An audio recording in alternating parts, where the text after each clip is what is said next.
देश के हर व्यक्ति पर मोदी सरकार के टैक्स की जबरदस्त मार पड़ी है, मगर सबसे ज्यादा किसी को सताया गया है तो वो मिडिल क्लास है। एक आम आदमी दिन रात की मेहनत के बाद जो पैसे कमाता है उस पर सरकार 30% तक टैक्स वसूल लेती है। बाजार से कुछ भी सामान खरीदता है तो फिर सरकार 18% जीएसटी वसूल लेती है।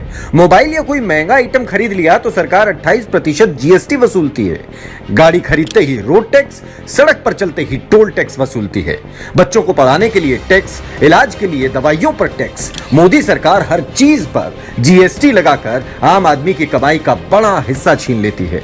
इतना टैक्स देकर जेब में कुछ बचता है तो यही आम आदमी एफडी कराता है तो उस पर भी मोदी 30% तक टैक्स वसूल लेते हैं। सोने या प्रॉपर्टी में निवेश करता है तो उस पर भी मोदी ने इंडेक्सेशन खत्म कर दिया। बैंक के कम ब्याज से परेशान होकर शेयर मार्केट में पैसा लगाता है तो उसके मुनाफे में भी मोदी पहले 15% टैक्स लेते थे तो अब 20% तक टैक्स वसूली करेंगे।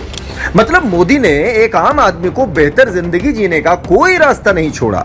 आम आदमी अगर कमाएगा नहीं तो मोदी की महंगाई मारेगी और कमाएगा तो मोदी की टैक्स वसूली मारेगी। लेकिन सवाल ये उठता है कि एक आम आदमी की गाढ़ी कमाई का बड़ा हिस्सा टैक्स के रूप में मोदी सरकार वसूल लेती है, लेकिन उसके बदले उसे मिलता क्या है? टूटी सड़कें जिस पर गाड़ी चलाने के लिए रोड टैक्स दिया था, पटरी से उतरती रेल, चौपट कानून व्यवस्था, चौपट होती शिक्षा व्यवस्था, लीक होती परीक्षाएं, लंबे लंबे बिजली के कट लगते हैं जिससे बचने के लिए इन्वर्टर खरीदना पड़ता है और फिर मोदी जी यहां भी आ जाते हैं और इन्हें लग्जरी आइटम बताकर 28% तक टैक्स वसूल कर लेते हैं और अंत में एक आम आदमी के हाथ में जो कुछ भी बचता है वो महंगाई की भेंट चढ़ जाता है। यही है मोदी राज में आम आदमी की दुर्दशा की कहानी। गरीब मध्यम वर्ग और गरीब होता जा रहा है और मोदी, बीजेपी और उनके चहेते पूंजीपति मित्र और अमीर होते जा रहे हैं।